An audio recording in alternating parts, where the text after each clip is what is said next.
पढ़ेंगे कि मानव भूगोल के सिद्धांत कौन कौन से हैं। तो अगर हम इन सिद्धांतों की बात करें तो हमारे सामने तीन सिद्धांत प्रमुख रूप से आते हैं, जिनमें में सबसे पहला जो है वह क्रियाशीलता के सिद्धांत है, प्रिंसिपल ऑफ एक्टिविटी। दूसरा जो सिद्धांत है वह है पार्थिव एकता का सिद्धांत, प्रिंसिपल ऑफ टेरेस्ट्रियल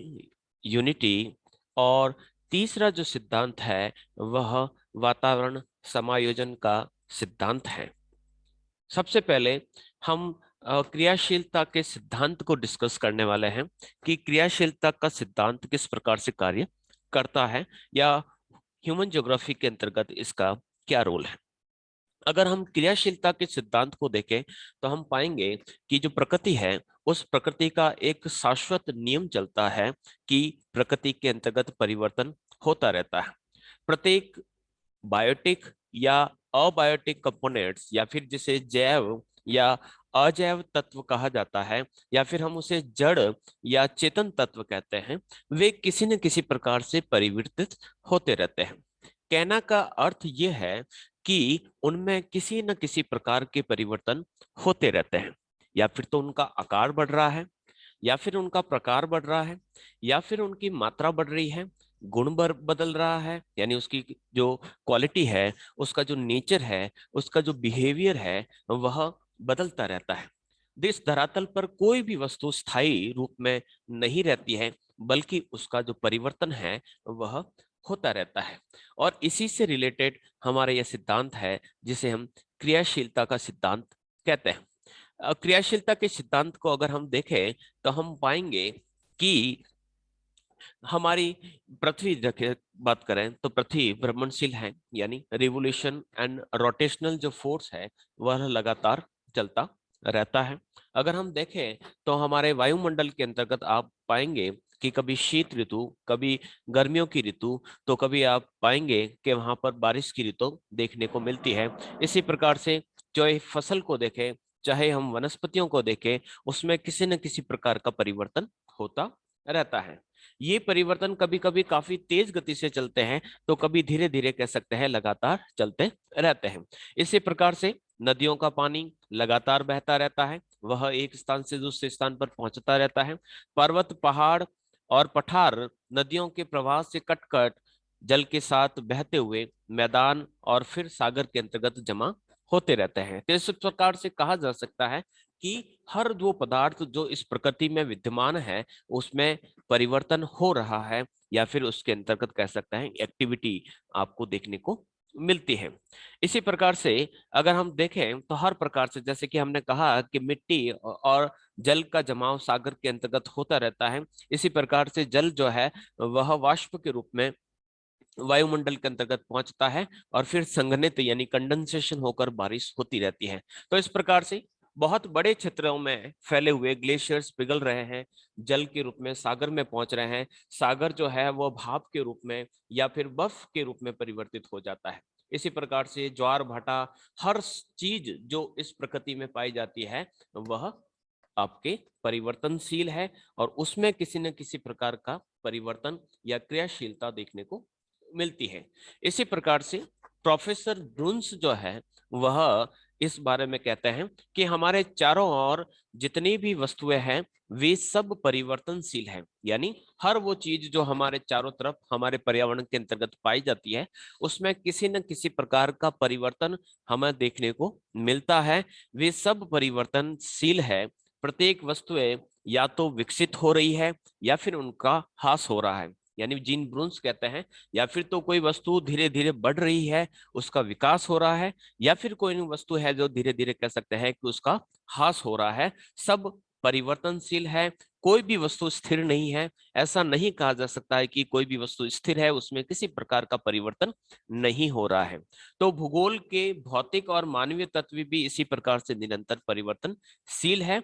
अतः मानव भूगोल कहता है कि हमें इन तथ्यों का इस प्रकार से अध्ययन करना चाहिए कि ये लगातार स्थायी नहीं रहेंगे, बल्कि आने वाले समय में ये परिवर्तन होते रहेंगे या फिर इसके अंतर्गत कह सकते हैं कि परिवर्तन देखने को मिलेंगे। तो इसी आधार पर यही जो प्रक्रिया है या फिर हम कह सकते हैं कि जो प्रिंसिपल ऑफ एक्टिविटी है वह इसी प्रकार से बताता है कि किस प्रकार से ये जो परिवर्तन है ये लगातार चलते रहते हैं और इसी परिवर्तनों को हम कई रूपों में, जैसे कि हमने कहा कि change is the law of nature,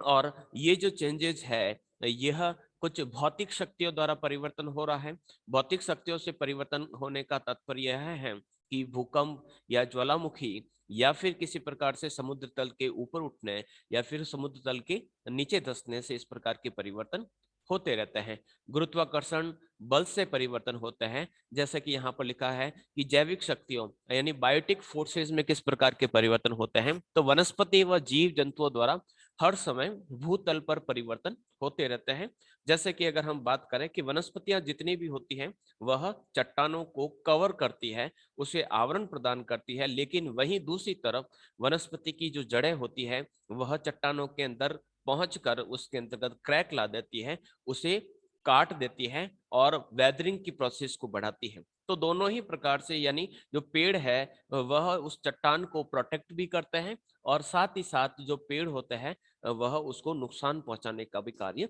करते हैं। जिस प्रकार से जीव जंतु भूमि के अंतर्गत हमारा जो अपने खुद के निवास के लिए गड्ढे भी खोदते हैं, कीड़े मकोड़े भी भूतल के अंतर्गत रहने के लिए छेद बनाते हैं, लेकिन कुछ कीटाणु ऐसे भी होते हैं जो मिट्टी के अंतर्गत एक महत्वपूर्ण तत्व के रूप में जाने जाते हैं। तो कुछ ऐसे जीव भी होते हैं जो मरने के बाद मिट्टी के अंदर ही मिल जाते हैं। तो इस प्रकार से हम कह सकते हैं कि जो परिवर्तन है वह लगातार चलता रहता है। मानव शक्ति की अगर बात करें कि ह्यूमन जो फोर्स है तो मनुष्य अपनी सक्रियता के कारण है, यानी हमेशा कुछ न कुछ वो कार्य करता रहता है और इसी के कारण भूतल पर यानी हमारी पृथ्वी पर कुछ न कुछ वो परिवर्तन करता है। कहीं वह वनों को काटकर खेत बना देता है, तो कहीं नहरें और सुरंग बनाता है, कहीं देश में बाहर से नए पौधे लगा देता है, कहीं खान खोदता है, मछलियों को मारता है, खेती करता है, अपने मकान बनाता है और इसी सभी प्रकार के कार्यों से वह भूतल पर परिवर्तन लाता है। तो इस प्रकार से मानव भी जो है वह इस प्रकार की एक्टिविटी या क्रियाशीलता के अंतर्गत अपना रोल निभाता है। इसी प्रकार से जो हमने लिखा है कि जिस प्रकार से कोई भी वस्तु या फिर कह सकते हैं कि जो जन्म लेती है उसका विकास होता है और अंततः वह धीरे धीरे कह सकते हैं कि समाप्ति पर पहुंच जाती है। तो इस प्रकार से हम कह सकते हैं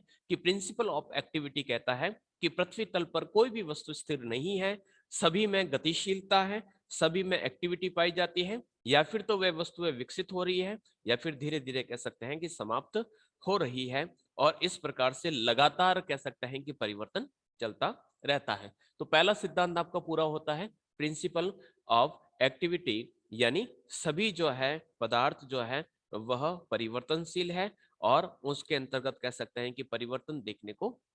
मिलते हैं। दूसरा जो सिद्धांत है वह है प्रिंसिपल ऑफ टेरेस्ट्रियल यूनिटी, जिसे हम पार्थिव एकता या इंटर रिलेशनशिप्स या इंटर कनेक्शंस के प्रिंसिपल के रूप में जानते हैं। अब इसका अर्थ क्या होता है, जैसे कि हमने सबसे पहले कहा कि जितने भी जो पदार्थ है उसके अंतर्गत परिवर्तन होते रहते हैं। इसी प्रकार से ये सिद्धांत कहता है कि वातावरण के तथ्य चाहे वह जड़ है या चेतन, यानी वह सजीव है या निर्जीव है, वे एक दूसरे से घनिष्ठ संबंधित पाए जाते हैं, यानी सभी तत्वों में संबंध पाया जाता है। पेड़ पौधों का संबंध ह्यूमन के साथ है, मिट्टी का जो संबंध है वह भी किसी न किसी जीव के साथ देखने को मिलता है। इस जगत में प्राकृतिक नियम पाया जाता है, जलवायु के भी कुछ नियम पाए जाते हैं और प्राकृतिक तथ्यों के अनुसार ही मानव भूगोल के जो तथ्य होते हैं वह भी ह्यूमन ज्योग्राफी से रिलेटेड देखने को मिलते हैं। यानी ह्यूमन ज्योग्राफी के अंतर्गत आप देखेंगे कि जितने भी जो तत्व है वह एक दूसरे से संबंधित पाए जाते हैं, बिना एक के दूसरे का अस्तित्व नहीं माना जा सकता है। यानी कोई व्यक्ति कह दे कि मैं अकेला ही विकास करूंगा या मेरे अंदर कह सकते हैं कि असीम शक्तियां हैं, मुझे किसी की आवश्यकता नहीं, पृथ्वी नहीं होगी तो भी मैं विकास कर लूंगा, तो ऐसा संभव नहीं है। जैसे कि कहा गया है कि जिस प्रकार से मानव का जो रहन सहन है, यानी मानव किस प्रकार से कहाँ रहेगा, किस प्रकार के मकान बनाएगा, किस प्रकार से कपड़े पहनेगा, या उसका खान पान की सामग्री क्या होगी और उसकी सामाजिक व्यवस्था क्या होगी, इन सभी पर भौगोलिक कारकों का प्रभाव देखने को मिलता है। यानी भौगोलिक कारकों के द्वारा ही मनुष्य का रहन सहन निर्धारित होता है। जैसे कि उदाहरण के तौर पर अगर हम देखें तो हिमालय के क्षेत्र के अंतर्गत कोई भी ईंटों का मकान बनाते हुए देखने को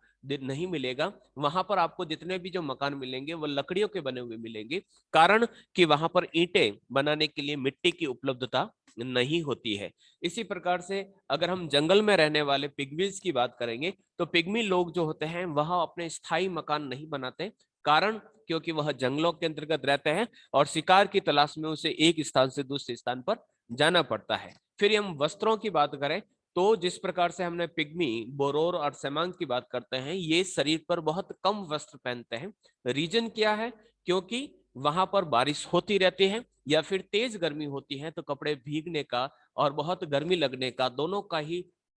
वहां पर प्रभाव रहता है, इसलिए वहां पर जो लोग रहते हैं वह कम वस्त्रों को धारण करते हैं। स्वयं मनुष्य अपने विवेक और तकनीक द्वारा भौगोलिक कारकों को प्रभावित करता है। जैसे कि हमने सबसे पहले कहा कि जो भौगोलिक कारक है, यानी जितने भी वातावरण के तत्व है या प्रकृति का जो प्रभाव है वह ह्यूमन पर पड़ता है। उसी प्रकार से हम ये भी कह सकते हैं कि जो मानव है वह अपने विवेक, अपनी बुद्धि और उसके पास जो तकनीकी है उस तकनीकी के आधार पर वह भौगोलिक कारकों को प्रभावित करता है। यानी मनुष्य भी पर्यावरण को प्रभावित करता है और पर्यावरण जो है वह भी मनुष्य को प्रभावित करता है। यानी दोनों एक दूसरे से संबंधित है, दोनों को एक दूसरे से अलग नहीं किया जा सकता। अब किस प्रकार से वह प्रभावित करता है तो हम देखें तो जैसे कि अगर हमें बहुत गर्मी लग रही है तो गर्मी लगती है तो हम क्या करते हैं, हम मकानों को बनाते हैं या मकानों को ठंडा करने के लिए हम एयर कंडीशनर या कूलर का प्रयोग कर सकते हैं। तो वहां पर हमने जलवायु को बदलने का एक प्रयास किया है। इसी प्रकार से हम कपड़ों के माध्यम से या फिर किसी भी क्षेत्र में किसी भी प्रकार का वन या किसी प्रकार का फल लगाकर हमने ये सिद्ध किया है कि हम हमारे पर्यावरण के अंतर्गत बदलाव कर सकते हैं। तो हम इस प्रकार से कह सकते हैं कि दोनों ही जो कह सकते हैं एक दूसरे से समायोजित करके ही चलते हैं। जैसे कि जलवायु का अगर हम देखें तो जलवायु का प्रभाव धरातल पर पड़ता है तथा साथ ही जलवायु का प्रभाव वनस्पतियों पर भी पड़ता है। इसी प्रकार से जो वातावरण है यानी हमारा जो पर्यावरण है उसके विभिन्न तत्व जो होते हैं वह एक दूसरे से संबंधित देखने को मिलते हैं। इसी प्रकार से रेडजेल, जिसे मानव भूगोल का पिता कहा जाता है, इन्होंने अपनी पुस्तक एंथ्रोपोज्योग्राफी के अंतर्गत इस बात पर बहुत बड़े तौर पर बल दिया कि मानव भूगोल के जो दृश्य होते हैं वह पार्थिव एकता से संबंधित होते हैं। पार्थिव एकता से संबंधित होने का अर्थ यह है कि चाहे वह प्राकृतिक तत्व हो चाहे वह सांस्कृतिक तत्व हो, दोनों एक दूसरे को प्रभावित करते हैं, दोनों का प्रभाव एक दूसरे पर पड़ता है। प्रत्येक स्थान का जो भौगोलिक दृश्य होता है यानी वहां का जो नेचुरल इन्वायरमेंट होता है वह वहां के वातावरण से संबंधित है और वातावरण जो है वह भौतिक दशाओं का एक योग है, ऐसा रेडजेल कहते हैं। इसी प्रकार से सार्वभौमिक एकता या टेरेस्ट्रियल यूनिटी की बात अगर हम बात करें तो हम्बोल्ट नाम के एक विद्वान हुए हैं। हम्बोल्ट की एक प्रसिद्ध रचना है कॉस्मोस नाम की एक पुस्तक है, जो बार बार पूछी जाती है कि कॉस्मोस किसकी रचना है, तो हम्बोल्ट की रचना है। कुल 5 खंडों के अंतर्गत यानी 5 वॉल्यूम्स के अंतर्गत उसको लिखा गया था। और इस किताब के अंतर्गत वो कहते हैं कि पृथ्वी के धरातल पर यानी हमारी पृथ्वी पर जितनी भी जो डाइवर्सिटी पाई जाती है या विभिन्नता पाई जाती है उसके पीछे हमें एकता यानी विभिन्नता में एकता के दर्शन हमें इस पृथ्वी पर देखने को मिलती है। विश्व में केवल एक ही आत्मा है जिसके कारण पृथ्वी की बाह्य विषमताओं के पीछे एक व्यापक एकता पाई जाती है। ऐसा जो सार्वभौमिक एकता सिद्धांत के जन्मदाता हम्बोल्ट जिसे कहा जाता है, उनके माध्यम से यह बात कही गई है। उदाहरण के तौर पर हम देख सकते हैं कि जिस प्रकार से हम स्टेपी, पेरी, पंपाज, टेगा, सवाना या सैलवाज जैसे शब्दों का प्रयोग करते हैं, जो किसी न किसी एक क्षेत्र में पाई जाने वाली वनस्पति के द्योतक है और किसी प्रदेश में विशिष्ट में वनस्पति का ही नहीं उसकी प्राकृतिक जो आवश्यकता है उनका स्वरूप भी हमें एक सा दिखाई देने को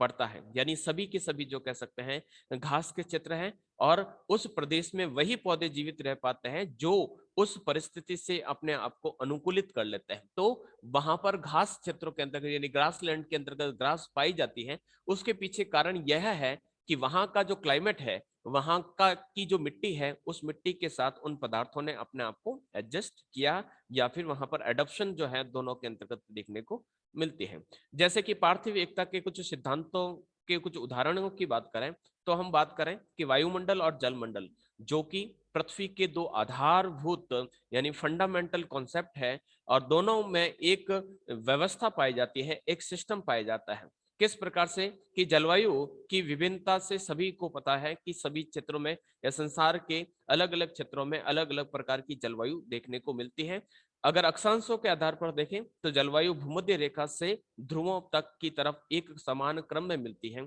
यानी चाहे उत्तरी गोलार्ध की तरफ जाए, चाहे हम दक्षिणी गोलार्ध की तरफ जाए, तो अक्षांशों के आधार पर सबसे पहले आपको ट्रॉपिकल क्लाइमेट मिलेगी, यानी उष्ण कटिबंधीय जलवायु मिलेगी। फिर उसके ऊपर आप शीतोष्ण कटिबंधीय जलवायु को देखेंगे, और जब फ्रिगेट जोन आएगा तो वहां पर आप ध्रुवीय जलवायु को देखेंगे। तो इस प्रकार से एक निश्चित क्रम आपको चाहे उत्तरी गोलार्ध में हो चाहे दक्षिणी गोलार्ध में हो, आपको इसी प्रकार से देखने को मिलेगा। इसी प्रकार से हम कह सकते हैं कि जितनी भी नदियां हैं, उन नदियों का पानी गुरुत्वाकर्षण के बल के कारण नीचे की ओर प्रवाहित होता है, और जल ही वाष्प के रूप में वायुमंडल के अंतर्गत आता है। तो इस प्रकार से हम कह सकते हैं कि वायुमंडल और जो जलमंडल है वह दोनों एक दूसरे से संबंधित देखने को मिलते हैं, यानी दोनों के अंतर्गत टेरेस्ट्रियल यूनिटी देखने को मिलती है। तो इस प्रकार से टेरेस्ट्रियल यूनिटी का जो सिद्धांत वह कहता है कि सभी जो तत्व इस वायुमंडल के अंतर्गत, इस पृथ्वी मंडल के अंतर्गत पाए जाते हैं, उन्हें हम अलग नहीं कर सकते, इनका अलग अलग अध्ययन नहीं कर सकते, दोनों को जोड़कर हमें अध्ययन करना चाहिए, ऐसा प्रिंसिपल ऑफ टेरेस्ट्रियल यूनिटी कहता है। क्लियर? आगे बढ़ते हैं। तीसरा जो सिद्धांत है, जो ह्यूमन ज्योग्राफी का एक महत्वपूर्ण सिद्धांत माना जाता है, वह जाता है वातावरण समायोजन। वातावरण समायोजन का जो सिद्धांत है वह यह कहता है कि इस पृथ्वी पर वातावरण समायोजन का अर्थ यह है कि अगर किसी को सरवाइव करना है, तो सरवाइव करने के लिए उसे वहां के वातावरण के साथ अनुकूलन स्थापित करना होगा। अब अनुकूलन की अगर हम बात करें कि अनुकूलन क्या है, तो अनुकूलन ये जिसे एडप्शन कहा जाता है, इसका अर्थ होता है स्वयं को वातावरण के अनुसार बदलो, या फिर कह सकते हैं कि जो वातावरण है जहां पर आप रह रहे हो उसको अपने अनुसार बदलो, या फिर उस वातावरण के अनुसार खुद को बदल लो, या फिर तो बदल जाओ या फिर बदल दो, जैसी जो व्यवस्था पाई जाती है, दोनों के अंतर्गत वातावरण समायोजन देखने को मिलता है। यानी कोई भी जीव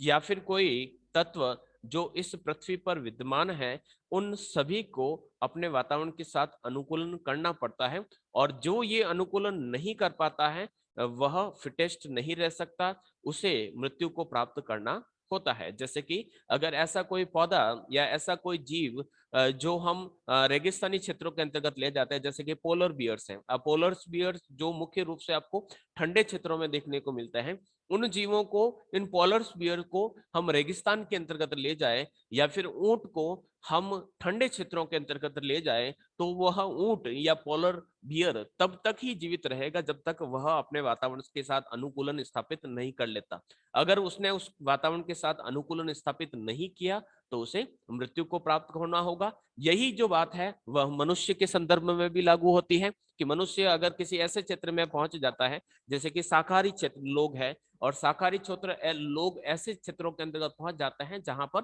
शाकाहार नहीं मिलता है, तो उसे मजबूरन उसे मांसाहारी बनना होगा। अगर वह मांसाहारी नहीं बन पाता है तो वह या फिर तो मर जाए, या फिर कह सकते हैं उसको अपने अनुकूल यानी वहां पर जो भोजन मिलता है उसके अनुकूल अपने आप को ढाल ले। तो मनुष्य द्वारा वातावरण के विभिन्न कारकों के प्रभाव के अनुसार समायोजित करना पड़ता है, यानी मनुष्य जिस वातावरण में रहता है उस वातावरण के अनुसार उसको ढालना पड़ता है। अब इसको किस प्रकार से किया जाता है, तो यहाँ पर जिस प्रकार से दे रखा है कि हम इस प्रकार की जो परिवर्तन है, यानी वातावरण के अंतर्गत या खुद के अंतर्गत जब हम अनुकूलन की बात करते हैं, तो अनुकूलन हम दो प्रकार से कर सकते हैं, या फिर तो वह इंट्रिंसिक होगा, और या फिर वह एक्सट्रिंसिक होगा, यानी आंतरिक या बाह्य प्रकार से हम अपने आप को अनुकूलित करते हैं। आंतरिक की बात करें, जिसे ऐच्छिक या प्राकृतिक दोनों प्रकार से किया जा सकता है, यानी अपनी इच्छा से, जैसे कि अगर हम इच्छा से अपने अंदर कुछ बदलाव लाते हैं तो वो भी हो सकते हैं, या फिर मजबूरन हमारे अंदर हमें इस प्रकार के प्राकृतिक कारकों के कारण हमें बदलाव लाने पड़ते हैं, जैसे कि मजबूरन हम मांसाहारी बन जाते हैं या फिर हम ऐच्छिक तौर पर मांसाहारी बन जाते हैं। तो दोनों ही प्रकार से हम एडजस्टमेंट कर रहे हैं, अपने भोजन के साथ अनुकूलन स्थापित करने की कोशिश कर रहे हैं। इसी प्रकार से दूसरा जो बाह्य प्रकार से अनुकूलन करने का जो तरीका है, यानी हम हमारे अंदर बाहर से परिवर्तन लाते हैं। जैसे कि यहाँ पर लिखा हुआ है कि जैसे कि अगर हम साउथ इंडिया के अंतर्गत जाते हैं तो वहां पर हम हमारे अंदर बदलाव लाने के लिए क्या करते हैं कि वहां की अनुसार हम वेशभूषा बदलने का प्रयास करते हैं, या फिर वहां पर कुछ चेंजेस, यानी हम वहां के जो वस्त्र है, जो परंपरागत वस्त्र जो दक्षिण के अंतर्गत पहने जाते हैं, उसके अनुकूल अपने अंदर परिवर्तन लाने की कोशिश करते हैं। आगे बढ़ते हैं। तो इस प्रकार से वातावरण के साथ, यानी हम जिस क्लाइमेट के अंतर्गत रहते हैं उस क्लाइमेट के अनुसार हमें अपने अंदर परिवर्तन लाने पड़ते हैं, या फिर यहाँ पर परिवर्तन कह सकते हैं कि परिवर्तन करके भी हम दूसरों को अपने अनुसार बदलने का प्रयास करते हैं। हम एडजस्टमेंट कर रहे हैं, यानी एडजस्टमेंट करने के तरीके किस प्रकार से, तीन प्रकार से हो सकते हैं, या फिर तो हम आंतरिक रूप से, या फिर हम बाह्य रूप से, या फिर हम मॉडिफिकेशन के रूप से किसी न किसी रूप में हम वहां पर एडप्शन करने की कोशिश करते हैं, यानी जो व्यवस्था है उसको अपने अनुकूल बनाने की कोशिश करते हैं। जैसे कि ऑनलाइन क्लासेस को हम ऐच्छिक तौर पर बदले, या फिर बाह्य रूप से कह सकते हैं कि हम इस प्रकार से परिवर्तन करने की कोशिश करें कि हाँ हम चेंज हो चुके हैं, या फिर कह सकते हैं कि इस मोड को भी हम परिवर्तित कर सकते हैं। तो किसी भी प्रकार के वातावरण के अंतर्गत हम बदलाव करके उस वातावरण को अपने अनुकूल करने का प्रयास करते हैं, ताकि हम उस वातावरण के अनुसार आसानी से ढल चुके या ढल सके, या उस वातावरण जो नवीन वातावरण जहां पर हमें एडजस्ट होना है वहां पर हम व्यवस्थित हो जाए। तो इसके लिए हम क्या करते हैं, प्राकृतिक वातावरण में परिवर्तन। प्राकृतिक वातावरण में परिवर्तन का अर्थ ये हुआ कि जहां पर रेगिस्तान या फिर बहुत गर्म क्षेत्र है, तो गर्म क्षेत्र के अंतर्गत कह सकते हैं कि हम पेड़ पौधे लगाकर उस क्षेत्र को हरा भरा कर सकते हैं, उस वातावरण को अपने अनुकूल बदल सकते हैं, ताकि हम वहां पर आसानी से एडॉप्शन कर पाए। सांस्कृतिक वातावरण में परिवर्तन का अर्थ होता है कि हम हमारे खान पान, रहन सहन के अंतर्गत परिवर्तन लाने की कोशिश करते हैं। जैसे कि यहाँ पर लिख रखा है, जैसे कि हम बोलचाल, खान पान और रहन सहन के अंतर्गत बदलाव लाते हैं, तो वह हमारे सांस्कृतिक वातावरण के अंतर्गत परिवर्तन कर अंतर्गत आता है। और हम बोलचाल और खान पान और रहन सहन क्यों बदल रहे हैं, क्योंकि हमें वहां पर एडप्शन करना है। हमें वहां पर उस क्लाइमेट के अनुसार, यानी साउथ के अंतर्गत जाएंगे तो हम साउथ की भाषा बोलने का प्रयास करेंगे, हम रोटी छोड़कर वहां पर चावल का सेवन करना पसंद करेंगे, और वहां पर हम धोती छोड़कर वहां का जो परंपरागत वस्त्र जो लुंगी है वह पहनने का प्रयास करेंगे। तो इस प्रकार के जो चेंजेस है वह कल्चरल जो इन्वायरमेंट है उसमें चेंजेस के अंतर्गत रहेगा। और नेचुरल इन्वायरमेंट के अगर चेंजेस की बात करते हैं तो हम उसकी क्लाइमेट को बदलने का प्रयास करते हैं, या उस क्लाइमेट के अनुसार अपने आप को ढालने की कोशिश करते हैं। तो इस प्रकार से ये तीनों ही सिद्धांत आपके पूरे होते हैं। पहला जो सिद्धांत था वह था क्रियाशीलता का सिद्धांत, यानी इस जगत में हर वो पदार्थ या हर वह थिंग्स जो पाई जाती है वह चेंजेबल है, उसमें किसी न किसी प्रकार का चेंज आ रहा है, और चेंज आ रहा है इसी हिसाब से हमें ह्यूमन ज्योग्राफी को पढ़ना चाहिए कि जो स्टैटिक या कह सकते हैं स्टेबल नहीं है, डायनेमिक प्रोसेस जो हर इस पार्ट्स में या ह्यूमन ज्योग्राफी के अंतर्गत हमें देखने को मिलती है। पार्थिव एकता या टेरेस्ट्रियल यूनिटी का सिद्धांत कहता है कि इस अर्थ पर या इस ह्यूमन इन्वायरमेंट में जितने भी जो तत्व पाए जाते हैं वह एक दूसरे से को रिलेटेड पाए जाते हैं। और तीसरा जो है वातावरण समायोजन का सिद्धांत का अर्थ होता है कि अगर आपको सरवाइव करना है तो आपको फिट रहना होगा। और इसी प्रकार से ये सारे के सारे जो है सिद्धांत ह्यूमन ज्योग्राफी के कंप्लीट होते हैं।